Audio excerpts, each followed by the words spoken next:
Thank you so much, Ruchi. Welcome everyone for the Green Industry Update webinar, GT webinar this time. So we have for this hour two speakers, and we're going to deal with turfgrass this time. So the first speaker is Dr. Alfredo Martinez, and the second speaker is Dr. Clint Waltz. We will start with Dr. Alfredo Martinez. Okay. So Dr. Alfredo Martinez is a professor with the Department of Plant Pathology, University of Georgia, on Griffin campus. He is an extension specialist working on the development and transfer of information for identification and management of turf grass, small green, and grass forage diseases. Dr. Alfredo Martinez holds a PhD from Department of Plant Pathology in Montana State University, and he is with UGA since 1999. Dr. Martinez, floor is yours. Thank you. Thank you for the invitation. Can everybody hear me? Well, yes. It says replace current share. Okay, share. Can you all see my slide presentation? Yes. Looking good, Alfredo. Good. Thank you. And welcome to this GTB BOP, the update in disease, which is actually very pertinent to what we're looking at right now. This weather that we have just as we are here in Georgia, and the last little bit that we had last week, that being the fall actually has flared up several diseases. And diseases, it's two things that we have to take in consideration. Again, it's a little bit more difficult than other pests in which what we are looking and dealing with. And other thing that we have to remember is that in disease, there are more susceptible periods, which actually of the grass to get infected by disease, and what in coalition with the weather pattern. So weather is very important for disease diagnosis and for disease management. And for warm season grasses, like the majority of us have, spring and fall is the time in which we will be more aware of things that are actually happening. And I have my research plots here in the Griffin campus, and several diseases just have popped out. Very important because it's also the time in which we have to implement measures of control. So this is an important aspect that we have to deal with. And some of the diseases that we're going to be looking at, and actually seeing some of that, but we have to emphasize is dollar spot, bipolaris leaf spot, of course, rhizoctonia. Those are two foliar diseases that we commonly see, and this time of the year, and the springtime, as well as Rhizoctonia large patch. And we're going to see and talk about the management strategies for the spring dead spot. Now, that's important because we thought that we are almost done with our practices and things like that in turf, but actually in disease is a very active season that we need to implement those practices either preventatively or in a curative manner. And remember, winter is coming, and sometimes it depends on the conditions that we have. If we have a warm winter, with diseases can still be lingering. If we have a hard winter, freeze, things like that, other things may be coming up. Right now, and this been kind of resurfacing again, especially in my social play areas that I have, and also have some areas with C-sharp paspalum, in which right now, I mean, I just went the day before yesterday to get some of the rates on that, and the disease is very, very active. Large patch is produced by this fungus that grows and lives at the soil level, but also attacks at the crown area, at the level in which we see. And that's why I call large patch, because the patch could be very wide in up to several feet in diameter. One of the other things that you could be seeing, and see if that it's the case, is that the yellowing or reddening that it's outside of the patch in the margin, And within the patch, we have several which is thinning out. I mean, they have some crowns and stolons and plants that are surviving that eventually will get, if the infection reinitiates and year on year, so that's going to be coming, but it's completely unsightly and so on. And this is differentiates easily from other diseases like, real patches and take all and others. This is a one in which we have an infection. This is an zoysia area, an infection, and then equals a reinfection over to the right of your slide, and see how that is staining out and so on. So very, very particular, very unique symptoms that you're going to be looking at.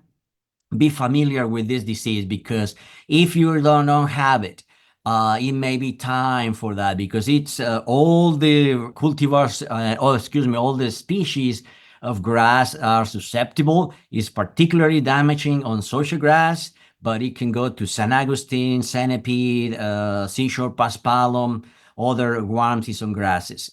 And again, the infection, it's September, October, and we can actually move this to November, at this time of the year, but they can reinfect again in April and May.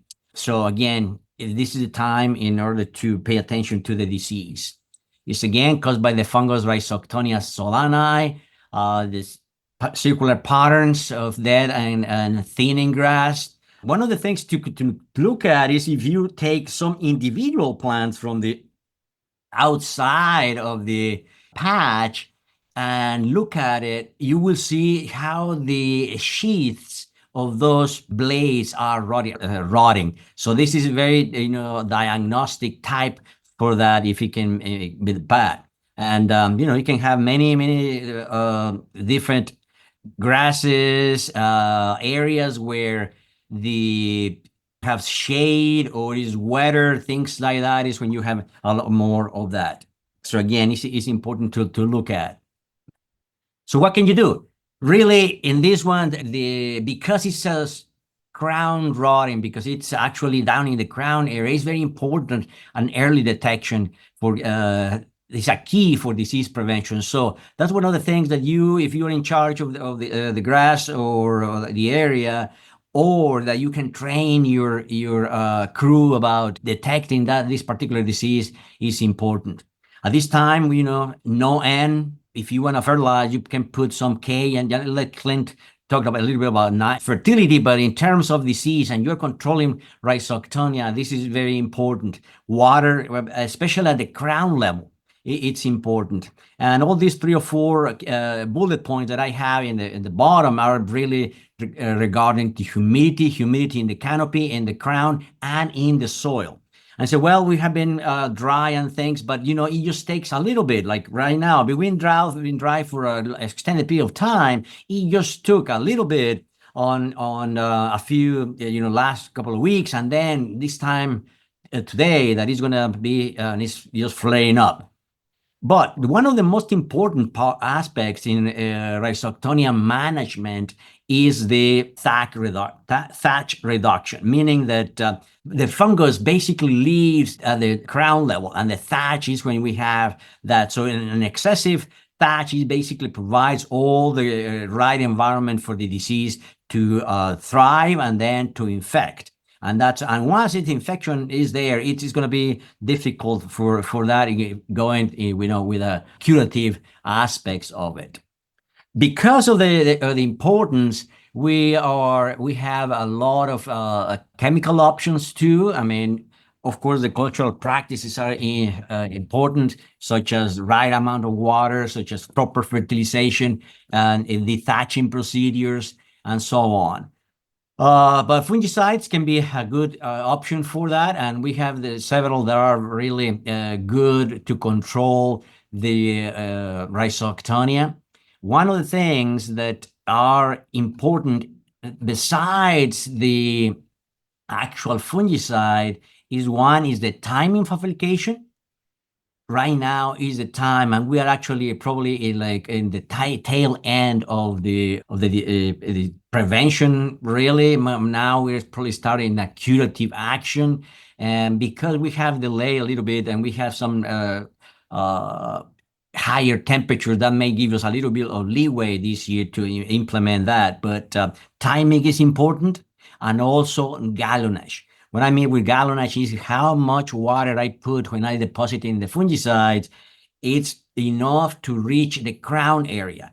We usually do 2 gallons per 1,000 square feet for a normal foliar application of water in the fungicide.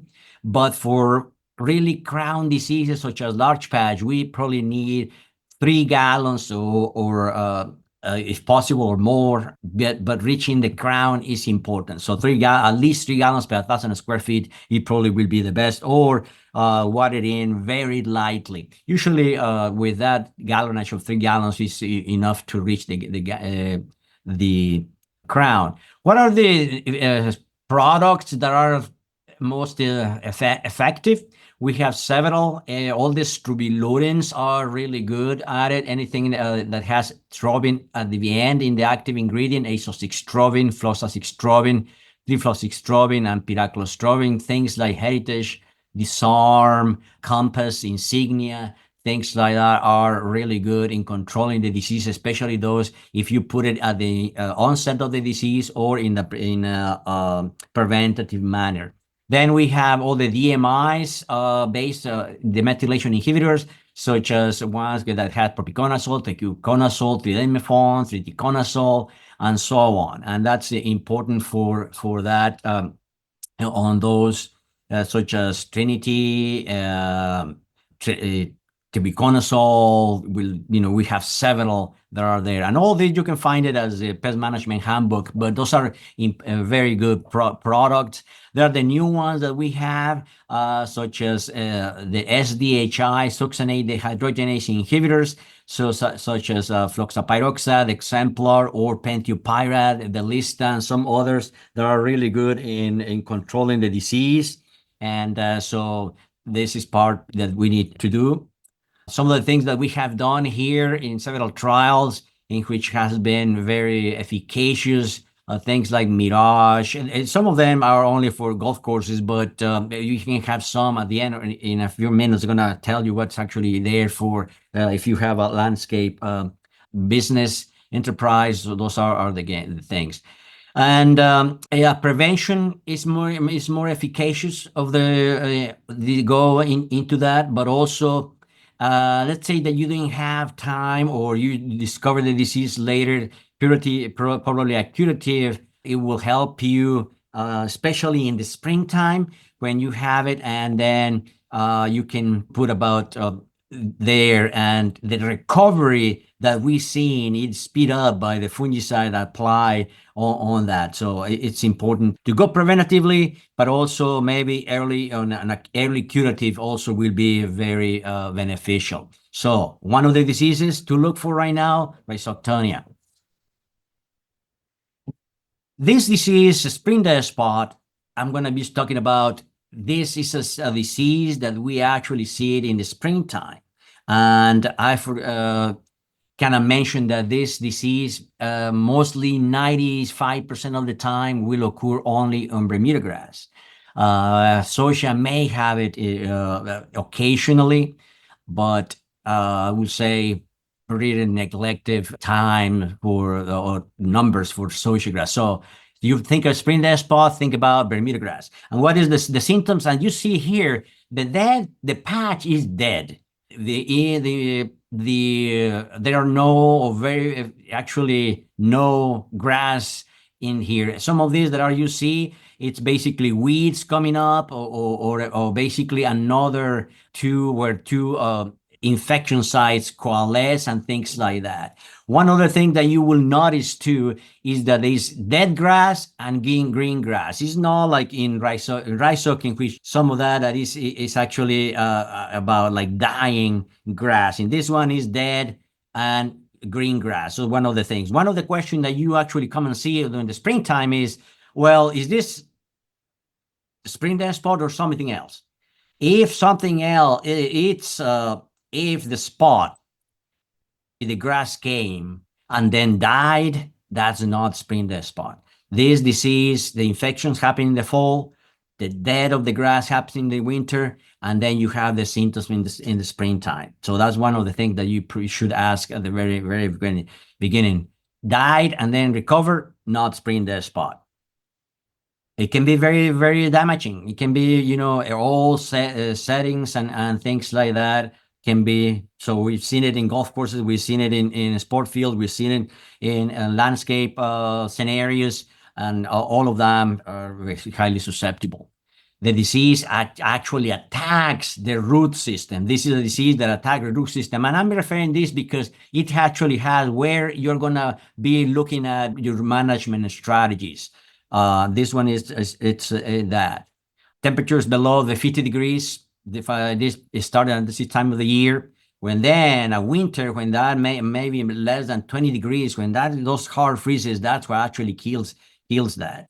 The disease is more severe in pHs of the soil that are 6.3 and above. So anything that is sand-based, let's say you are watching this from South Georgia, that where have more sandy soils and things like that. That's important. But you don't have to really do that. I mean, we have seen, like in this one, we've seen it in there was a picture that was taken in just above Atlanta. So it can happen anytime. Look at the actual stolons and roots. That's the difference between a good looking stolon, kind of whitish tan looking good root system. In this one, infected, rotten looking rhizomes and roots and so on. What you have to do, basically, reduce the applications, basically like this time of the year or none, and that will be, also important is, if you have too much of a higher pH, then you will have or going to be more prone to the disease. So that's important too. Then if that is the case, then using ammonium-based nitrogen fertilizers, about using something to avoid any liming so that you can, do not increase the pH and so on. Anything that you can do for that pH to be maintained 6.3 or below is important. Maintain adequate amounts of K. So this is important because at the time it's probably eager to do something, and maybe something that you need to put like a K. And anything that you can do to promote good root growth. Remember, this is going to be out in the root system, not in the crown, not in the foliage. It's going to be in the root. So that's one thing to kind of pinpoint and focus on that area.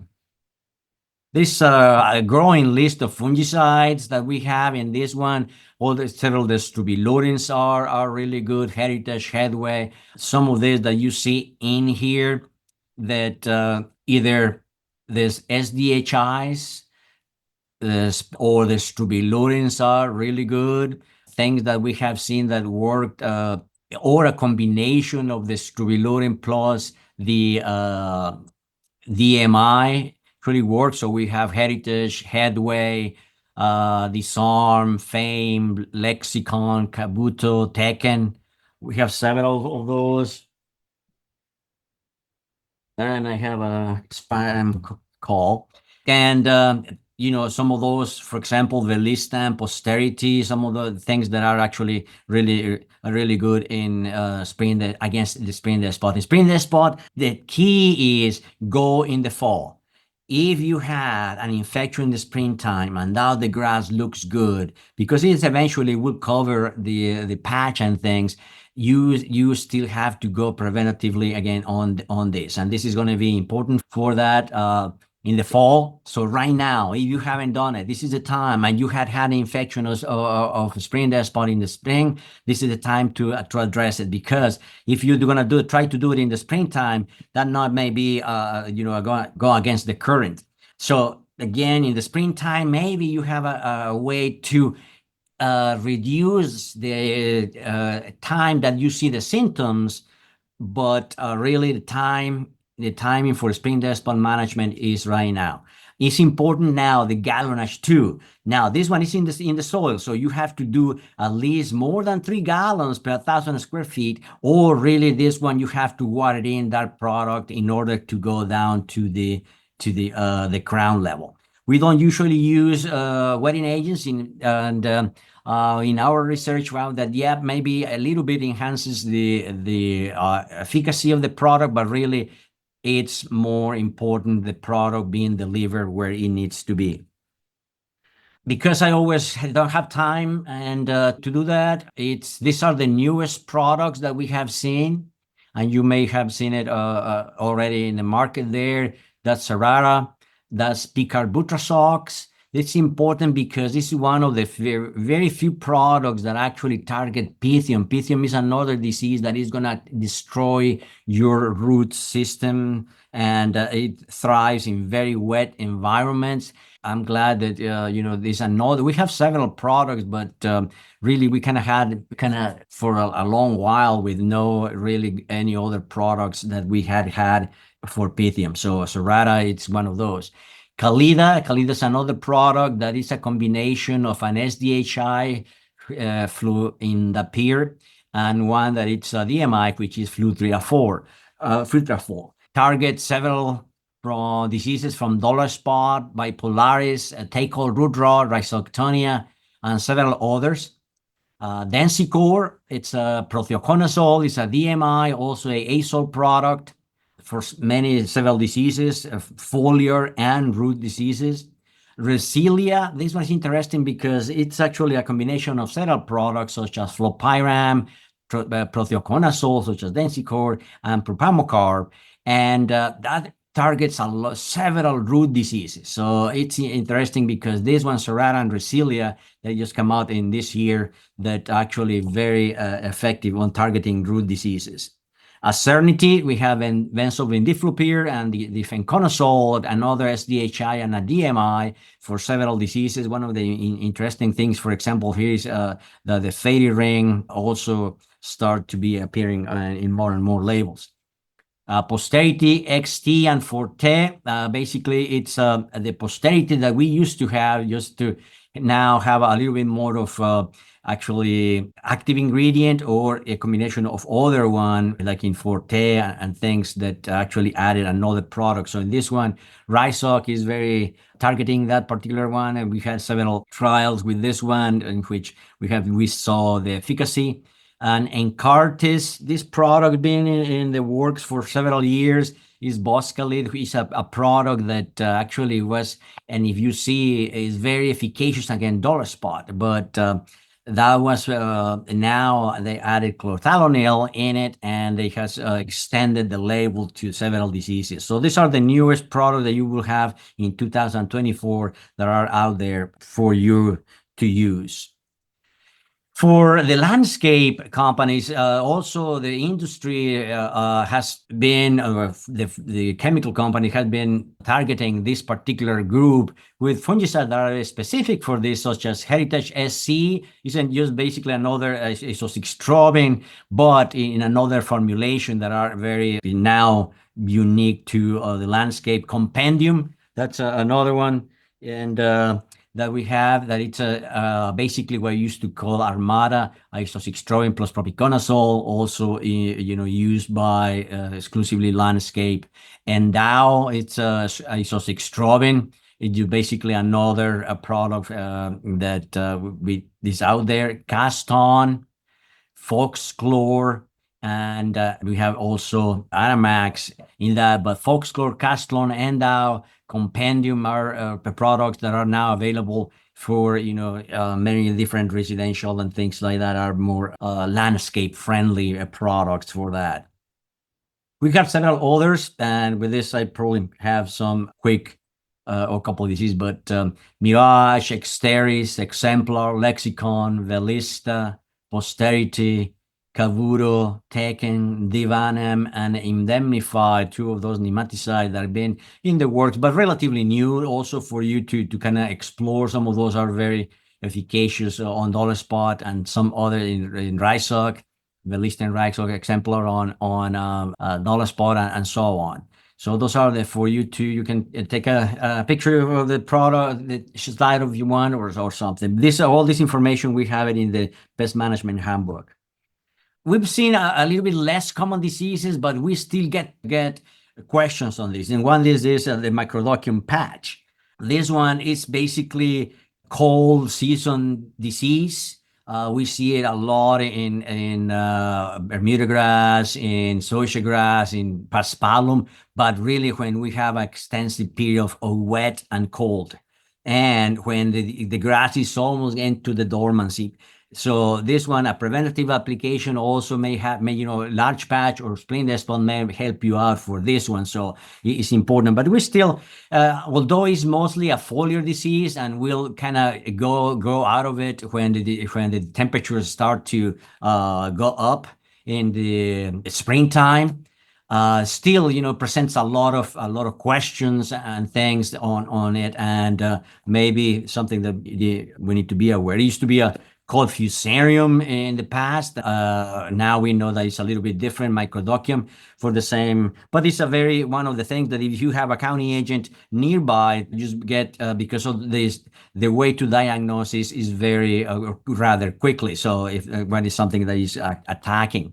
Some more symptoms in here: wet, cold, and you have a stressed grass, you will have probably some Fusarium, which we can see in more and more on that. But again, foliar disease will grow out of it, but in some cases, and if the conditions wet and cold continue, it can have some real issues later on in the springtime. Control, basically avoid any nitrogen that is there. Anything. It also thrives in thatch. So that's all the disease. We have several products that actually can be very efficacious. Such, again, this is Strobilurin, any of the Strobilurins, any of the things like fluxapyroxide, iprodion, metconazole, and things like that are going to be products. Actually, we have in the extension publications one that is very important for that and very efficacious.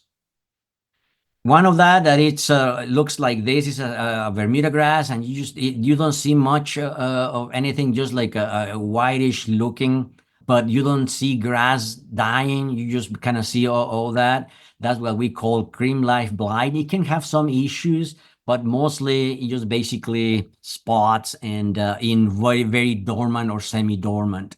And in my case, I just let it go.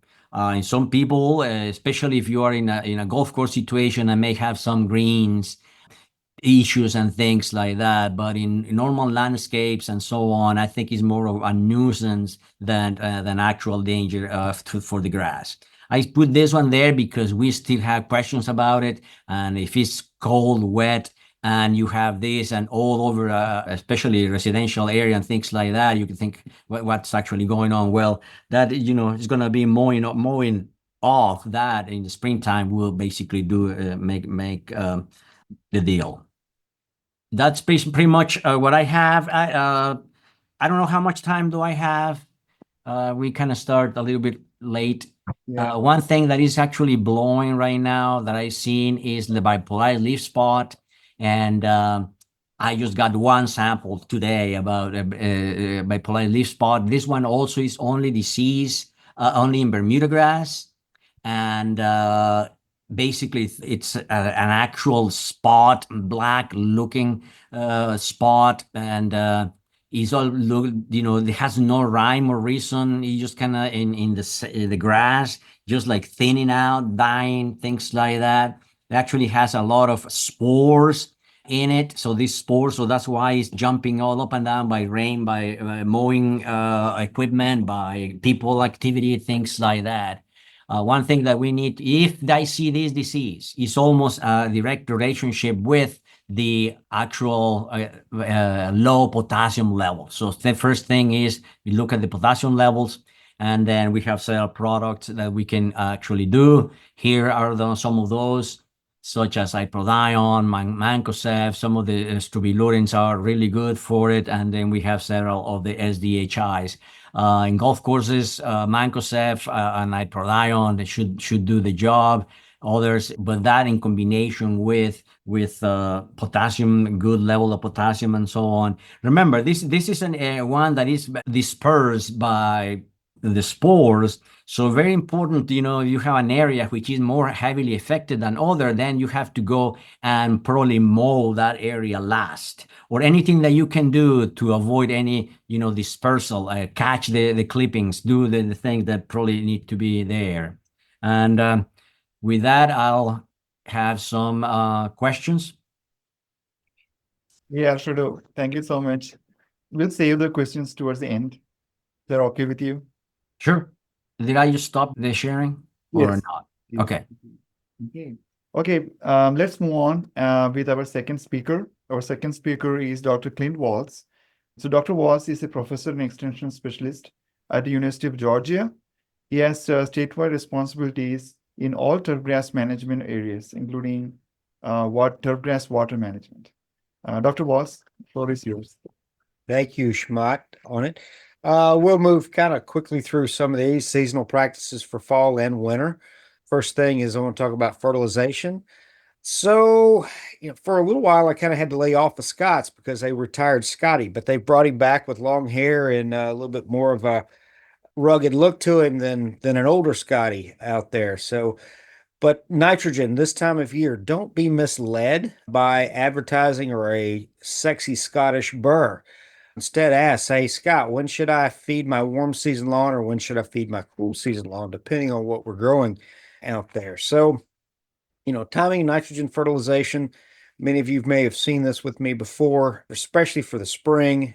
We're not there, but the important number here is that 65 degrees Fahrenheit. That's when we have root growth and root activity of our warm season grasses. So your Bermuda grass, your centipede grass, your St. Augustine grass, your zoysiagrass, for example. While we've had a fairly warm fall to this point, here in Griffin, I think our 4-inch root zone temperatures are still somewhere in the mid 60s. We still probably have some root activity going on, fairly decent root activity, maybe even for further south than Griffin. It is starting to slow. The grass is responding to those environmental cues. So putting out nitrogen right now would not be doing you an awful lot of benefit. I always throw this one in there because you see these things right here. Apply an early spring and analysis on that. It's a 3004. Granted, that's at the homeowner level right there. That's at your Home Depot and Lowe's and that type of thing. Case in point, you don't see many commercial lawn care bags being sold at 14.6 pounds for a bag of product on it. But that to be said, not something we would use in the spring. And it leads me then to these right now of Winterizer fertilizers. You'll see these out there too. Again, don't have the analysis on that product, but this one here with Winter Guard 32010 for warm season grasses, absolutely not on those. We don't need to be putting out those types of products right now, third of the way through, or almost half the way through November on it. It stimulates grass at the wrong time of year, if at all, when it won't take it up or possibly even won't take it up. Now, Scotty, you did just said it's time to fertilize your yard. You didn't ask me which grass I had, right? If you do have tall fescue, this is the right time to be fertilizing tall fescue. So tall fescue should have already had probably a nitrogen application somewhere end of September, October. The Grand October was extremely dry for us in Griffin and much of the state of Georgia. There was no measurable rain in the month of October. And now into November, we've only had a half an inch. So since the end of September, when Helene went through, we've only wound up receiving about a half inch or thereabouts prior to yesterday on it. So very limited rain to work in fertilizer. Many landscapes out there are irrigated, but that first nitrogen application should have gone out somewhere end of September, October. Tall fescue should be getting to grow pretty well. And then it's about time for that second fall application of tall fescue. Hopefully this slide's not misleading. I have 2 pounds of nitrogen per 1,000 square foot. That's 2 pounds over 2 applications. So that's 1 pound, say, back in September, October, and then a second pound for November. So I can see where this slide might be misinterpreted, but really that should be 2 1-pound applications in the fall. And then we would follow back up with 2 1-pound applications in, say, mid-February, right around Valentine's Day, and another Clint, application. Can you share your presentation? I don't see anything. I thought I was. Okay. I'm sorry. Let's think share. Okay. There you How go. There you go. about I apologize. How about now? Is there only in the presentation mode? Just put the There you go. How there. about now? Perfect. Looks Okay. good. All right. Well, I sure wish somebody would have stopped me sooner. I took off on that one. I apologize. We'll give you a quick little recap of slides. So, fertilization, there's Scotty. They've got a new Scotty figure now. 65 degrees is the important thing right here on it. Fertilizer product 3004, applying early spring. Wrong on it. Your winterizer products 32010. Again, absolutely not for this time of year, halfway through November on it. By the way, all these slides should be available. Richie can tell you where to get them. I sent him the handouts earlier today. And then here we are into the recommendations for tall fescue. Again, September, October, and one application at a pound, and then in November, second application at a pound. And then mid-February, somewhere right around got me off thinking now, Valentine's Day, and then right around 1st of April or so for the second there in the spring. Good examples of fertilizer analysis for tall fescue is 1648, 32.8, something similar to those would be good. All right, so we'll move in and talk about a little soil chemistry with this. So what is soil chemistry? So if you go back and find your favorite high school chemistry teacher, and they would remind you that pH, and that's what we're talking here when we're talking soil chemistry, is pH. That's the negative log of the hydrogen ion concentration. So those H pluses right there. So that's the hydrogen ion concentration in the soil solution. And where do most of those hydrogens come from? It's a dissociation of the breakup of water. So if you take water and break it up, it's going to be a hydrogen ion and a hydroxyl ion on it. So as we start to measure those H's, and where can we get those H's from? Several sources. Air. So as air kind of makes it into our soil and combines with water, we get carbonic acid. So that's an opportunity there.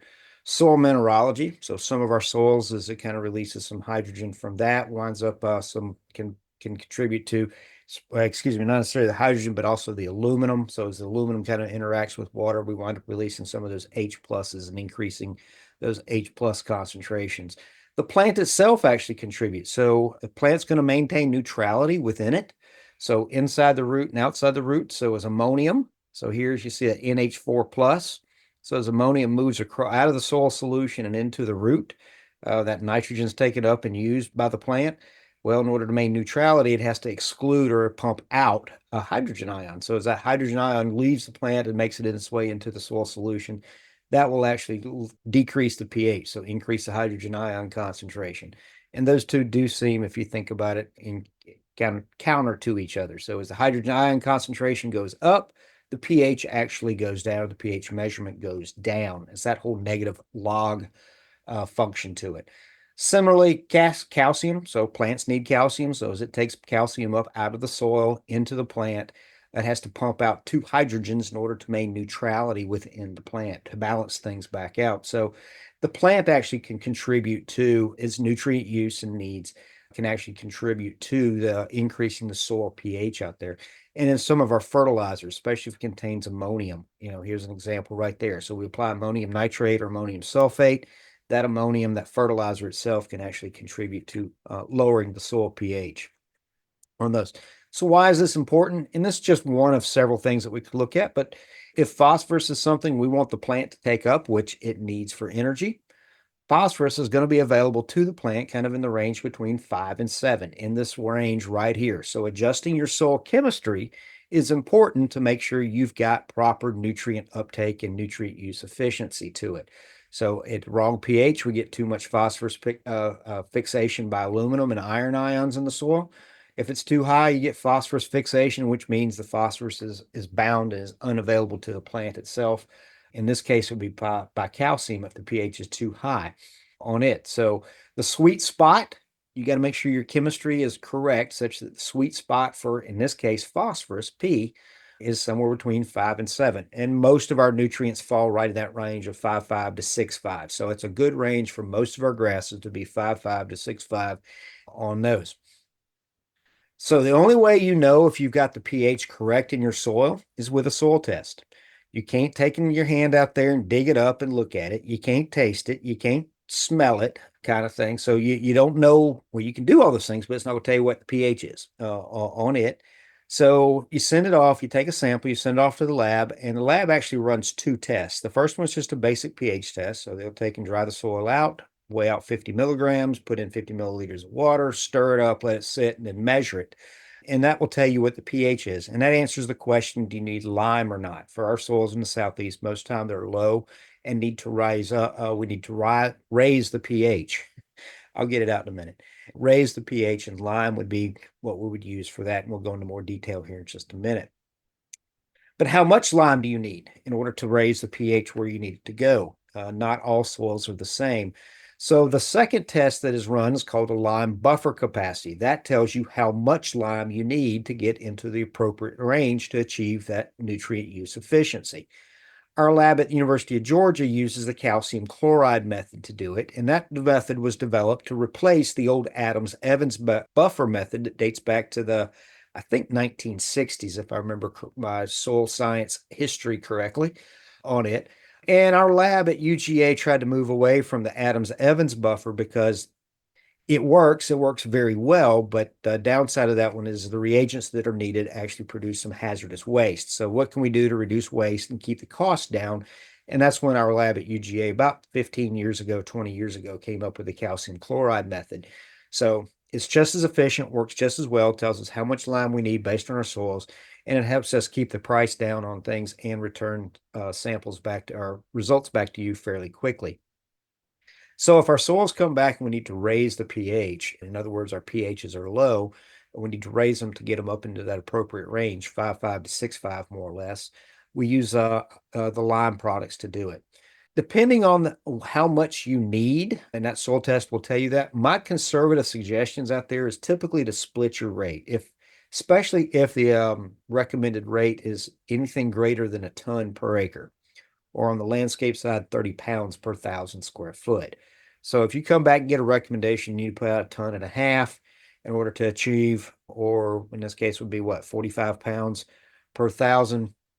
My suggestion there was we actually wind up splitting that rate a little bit and in half, apply the first, and then come back and put the second one down in about 90 to 120 days after the first application. After that, give it about, say, 3 to 6 weeks, and then recheck your soil pH and see where we stand on it for it. The reason I bring this up now is timing. Now is a really good time to take your soil samples and get those in and find out about your soil pH. Warm season grasses, they're beginning to go dormant. They're heading towards dormancy. Those 2 frost events we had in October certainly wound up sending some things backwards a little bit on those. If you had irrigation or a little bit of time in range, you're probably seeing that green back up. But our soil temperatures are cooling. The photo period is shortening, and warm season grasses are going dormant. So as they are doing that, we're about 4 to 5 months out from them waking back up next spring and getting going. And lime generally takes about 3 to 4 months for it to actually be active and change the soil chemistry out there. So now's a good time to do it because that allows us to get it down, the wintertime rains to work it in, activate it within the soil, and be ready to start growing and using our nutrients most efficiently next growing season on them. So I am asked, when can I put lime out? The answer is any time of the year, but there is an ideal time, which would be mid to late fall or early winter.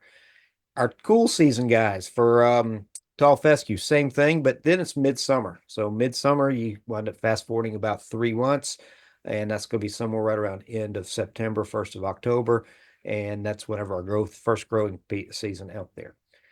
In the rare cases where we need to lower the soil pH, the options there are acidifying fertilizers, those that contain ammonium or urea. Urea will end up breaking down to ammonium. So with that one, we're actually, see those H's right there? There's 4 of them on it. So remember, we're measuring those H's, the concentrations. If it's just a little high, ammonium-containing fertilizers is the way to go and bring it down over the course of 1 to 2 growing seasons with using ammonium sulfate, ammonium nitrate, things like that to help bring it down.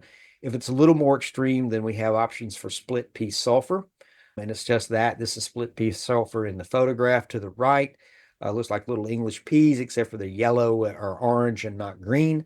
and they're split in half. That's increased the surface area and reactivity of the prill itself.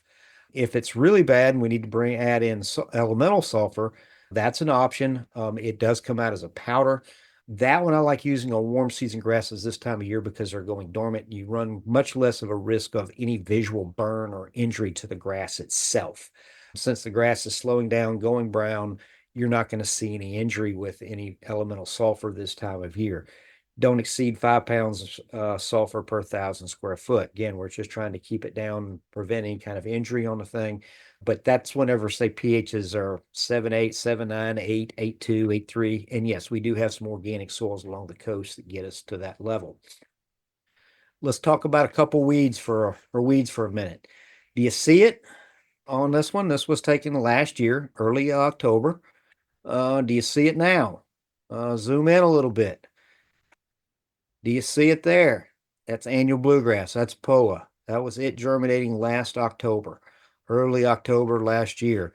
This year is probably a little bit later because of how dry we were across the state. Remember, like I said, September, we got some rain at the end, so our soils were a little wet there towards September. We were warm and then cooled off and then turned out fairly dry through October. Looks at no measurable rainfall in October in Griffin at all. But annual bluegrass, Poa annua, everybody's favorite little weed out there. It germinates early fall, soil temperature is 60 to 70, which we're still sitting at. It will germinate throughout the winter, becomes certainly a problem in the spring. Intermittent hydration, again, that's probably been to our advantage a little bit this year, as there hasn't been as much hydration through September and first part of November until recently. Very prolific weed. I do like to refer to as the cockroach of the weed world. It's going to be out there. It's going to persist. And where do we go with the way of emergence and control? This is a little graph chart that colleague at University of Tennessee put together, Dr. Jim Brosnan. And what kind of products do we use when? So 1st of August through about early October, we would be using pre-emergence herbicides only, would be because of where we are in the way of germination. And that's what we're looking at germination-wise here. So we're right around 1st of October is when we see our biggest germination jump. And after that, you want to use a mixture of pre-emergence and post-emergence herbicides going forward. So if week 40 is 1st of October, here we are midway through November. So let's just say fast forward 6 weeks. So we're going to be somewhere here on it. So in a normal year, a little bit less germination this later part, but we'd be using pre's and post mixtures on those. Like I said, this year, my guess is it's a little shifted and a little delayed because of how dry we were in October. But moving forward through the rest of the season, you'd want a combination of pre and posts. So your pre-emergence, any of your dinitroaniline types of things, pendimethalin, prodiamine, dithiopyr, spectacle, that's not a dinitroaniline, but it would be a pre-emergence. And then adding in some post-emergent on purely warm season grasses, your sulfonylureas. Well, I say purely Bermuda grass and zoysiagrass, you're good. Centipede and St. Augustine grass, you better be very careful with some of these sulfonylureas this time of year on those. But if it's Bermuda and zoysiagrass, combination of something like a katana with a pre-emergence herbicide, one of the ones we just mentioned, a revolver, monument would be fine as well, added in with one of the pre's. Early seedlings, so right now, MSM or Manor would actually probably work pretty well. You fast forward probably about another 2, 3, 4 weeks. If temperatures get down and stay down, Manor or metsulfuron methyl MSM won't be quite as effective. I'm not real impressed with Manor or MSM once the weed gets much more than about 3 tillers on it. And then triazines. So your pre and post triazines have, or at least atrazine, simazine have pre and post activity on those. So a December, January application of atrazine, simazine when the weed is small can be quite effective. It gets up a little bit more, again, 3, 4 tillers to it. And then atrazine and simazine have some problems. Atrazine and simazine both have pre-emergence and post-emergence activity. The pre-emergence activity of atrazine and simazine is probably somewhere right around about 30 to 45 days. If you get as much as 45 days, you're holding your mouth right and doing a good job with it. But it would kind of fit that bill of where the work at Tennessee has shown of pre and post combination products. Those of you with tall fescue, I don't have a lot of real good answers for you. Taking a cool season grass selectively out of a cool season grass is not easy to do, and it's not inexpensive. You do have these pre-emergence herbicides here, but hopefully those are only going out if you are not overseeding, no aerification or overseeding going on. And then as far as post-emergence, you have freehand, tower, exonerate. None of those are particularly inexpensive. And you need to manage expectations with your homeowner, especially in the fall and early spring of the year, that you may wind up actually experiencing a little bit of turf injury. That's providing some injury on your tall fescue. So there's some options, but they're very limited and they're not inexpensive. And there are some potential herbicide injury and burn to it. It's transient. It will mow out, but it may, on the landscape side, that may take 10 to 14 days for it. With that, I say thank you. We can do some questions if Shamad will give us an opportunity to do such. I saw in the chat someone asked, can you get your hands on the pest control recommendations? The Urban Ag Council has those. Your county extension office may have those, or you can go to our website, georgiaturf.com, and you can actually download that publication in its entirety, or if you want to pull out just the disease section, the insect section, or the weed section on it. We also have our calendars on there as well with it in that publication. So georgiaturf.com, and then within that, look under publications, and you should be able to find the 2024 Turfgrass Pest Control recommendations for professionals. With that, let's see if I do better of stop sharing and get back to live than I did with sharing. Thanks, Chris. Thanks, Dr. Waltz. So I have a couple of questions, looks like we have time for. So the first question is, any thoughts about the research finding out of University of Arkansas regarding prevention of winter kill in warm season grasses? That's for both, actually, for Dr. Waltz and Dr. Martinez. Sure, I'll throw that one out there. There has been some, a recent report that's been, or study that's been released. It's a combination between, I think, Maryland, Clemson, Arkansas, Louisiana, and on it. They were looking at grasses, and they had Bermuda grass in that. Most of those were kind of more winter hardy ones. The three things they came down to there was for golf courses and sports fields, maybe some late season light nitrogen applications, which is some work that was done out of Virginia Tech years ago with it. That's another university that participated in that particular study. Keeping the grass hydrated. So what we had in October would have probably worked against winter kill. Although I'm not a fan of the word winter kill. For us here in Georgia, it's more winter impatience. Killing an established Bermuda grass is pretty daggum hard to do, and just a few environmental factors won't do it solely. People just get to be impatient in the spring. But so the three things that they had on it were a little late season nitrogen application for sports fields and golf courses, particularly not necessary for landscapes. Proper mowing height, they thought that their sweet spot was right around 3/4 of an inch to an inch, which would be a bit low for most home lawns with it, and keeping it hydrated, so a little bit of water, which we've always talked about. So when it comes to winter kill, it's far more of a desiccation issue than it is anything else. So keeping some hydration is important.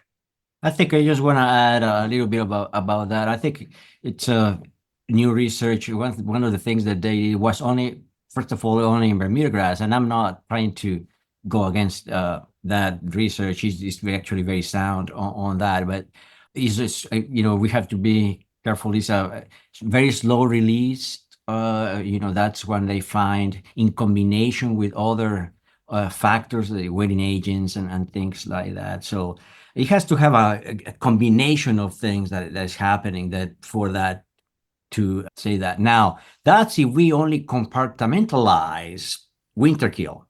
Remember, this is a biotic thing that diseases are being involved and things like that. So if you put a vast amount of actually seeing where nitrogen will enhance bipolar leaf spot. So again, we have to be a little bit of what are we, because we are doing a holistic part. But yeah, I think it's very interesting, and we can try, and also the conditions that are in those places, then from Georgia and so on. So it's a great information. I think great research, I guess, just to have a little bit of context is what actually And their work happening. was a So little bit more of the transition going, so a little bit further north from here was some of their work on that one too. Not that we can't have winter kill in Georgia, but again, more often not, my experience has been it's winter impatience. It's not greening up in the spring as fast as folks want. It's pretty hard to kill Bermuda grass in the state of Georgia.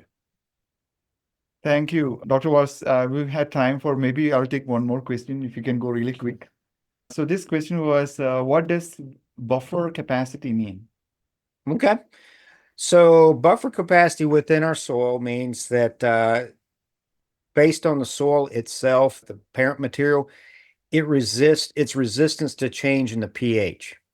So something like a straight sand has very little buffer capacity. There's no organic matter and there's no clay there to kind of buffer it off. So where the soils are a little different, the buffering capacity within the soil can be different. So I'm doing a bad job because I'm trying to go fast, but no two soils are the same. And that buffering capacity resisting change in pH is what we have there, is what it's after. So the only way you know what your buffering capacity is through a soil test. Thank you so much. Thank you so much. Thank you so much, Dr. Waltz and Dr. Let me get that last one right there. Is there a problem with homeowners mowing Bermuda height? I can make that one quick. Yes. Bermuda grass at 3-inch tends to shade itself out. Remember, Bermuda grass it really likes light. So mowing at a high height reduces your canopy density on it. So ideally, we want to see Bermuda grass mowed somewhere right around, for a homeowner size, right around 1.5 inches. Yes, it can wind up posing a problem there at 3 inches with time for sure. disease-wise, it's also, harboring humidity and so on, and it's kind of promoting some of those, diseases, and it becomes very leggy, so density kind of just diminishes. Thank you so much for both the speakers. I really appreciate it for excellent presentations. Okay.